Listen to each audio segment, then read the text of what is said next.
Hi guys, it's Roz Green at howtoblog101.com. Welcome back. And in this session, we're going to be showing you how to integrate your lead capture information on your blog. In other words, we're going to be showing you how to add this box right here.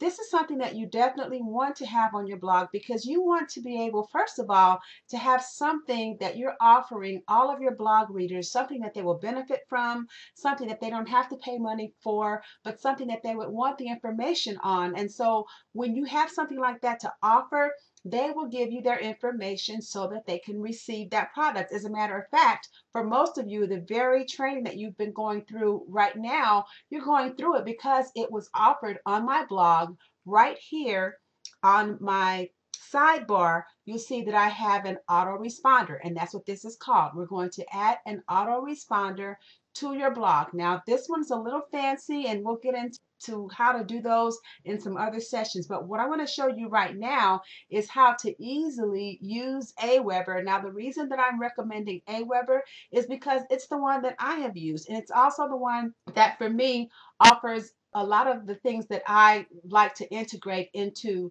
my emailing and everything else that I do. I am starting a newsletter, and I'm actually going to be using Aweber to get that newsletter out to the people who are on my list that want to receive that newsletter. So there are a lot of benefits to using Aweber. I know that there are a lot of others out there. So if you prefer another one, that's fine. You can Google information all day long, and most of them will give you training on how to use them. But as part of our system, once again, I'm only going to recommend the things that I use. So what we're going to set up is this little dude right here, this autoresponder, and I'm going to put a link below this video so that you can go directly to Aweber, which will take you to a page that looks like this. Once you get to this page, you're going to see that you have an opportunity for a $1 trial account. That gives you 30 days to test the system out to see how it works and understand exactly how everything fits together. Of course, I'm going to show you how to set it all up, but you'll have a month to play around with it to see how well you like it.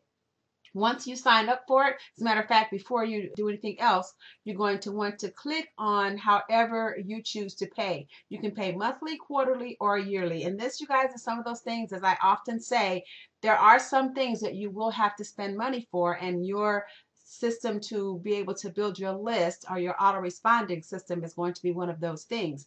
And so most people usually select the $19 per month, so you can cancel at any time.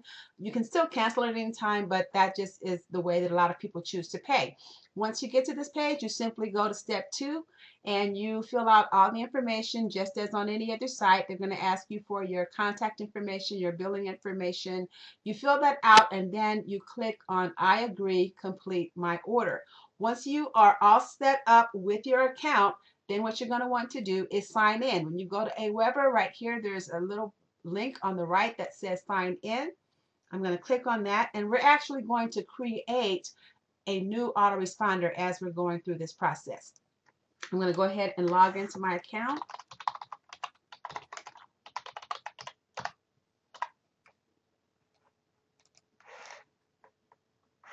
Now, in this list, what I'm going to do is show you how to start from the very beginning to create a brand new list. So what we're going to do is we're going to go right up here to the top, right where it says create and manage list. I'm going to click on that link.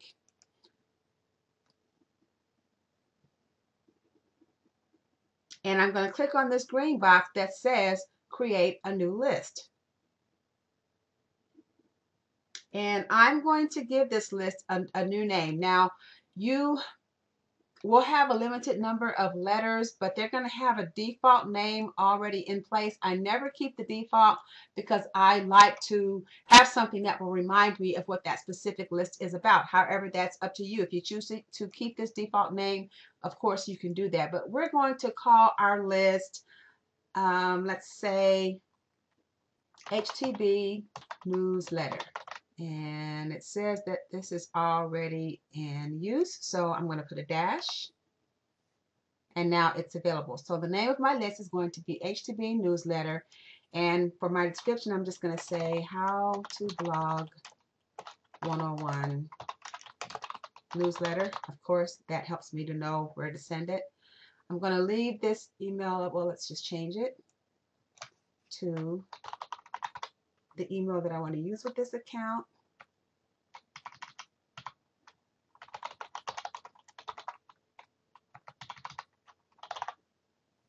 Okay, and the contact information. The contact information is the information that you use when you sign up, but you can always right over here click on edit. This is of course not my home address, and I don't use my home personal address on anything that I do online. However, you can choose to use it if you want, or you can use a PO box number or whatever you want to use. I mean, use the numbers, the actual numbers of that address, but you can always edit and change that. Okay, notifications. If you want to be notified whenever you get a new subscriber on your list, then you can put where you want that to be sent. A lot of people do this for tracking purposes. I choose not to do this because my list sometimes gets really, really large and I don't want to inundate that particular mailbox with those. But I do know a lot of people that find that to be very valuable because they want to know if some of the marketing things that they're doing, if it's working out or if they need to make some tweaks and changes. I just personally choose to leave that blank. So we're just going to click on, again, that's going to be up to you whether or not you want to do it that way. I'm going to click on Save Settings. And now there's more information. If you want to do some personal branding, you can do that under company name. I'm just going to put How to Blog 101, the website URL. And I'll just put your friend in my signature and my phone number that people can call. Again, any information that you want to put on, whether it's your personal number or a number that you use, I always use other numbers.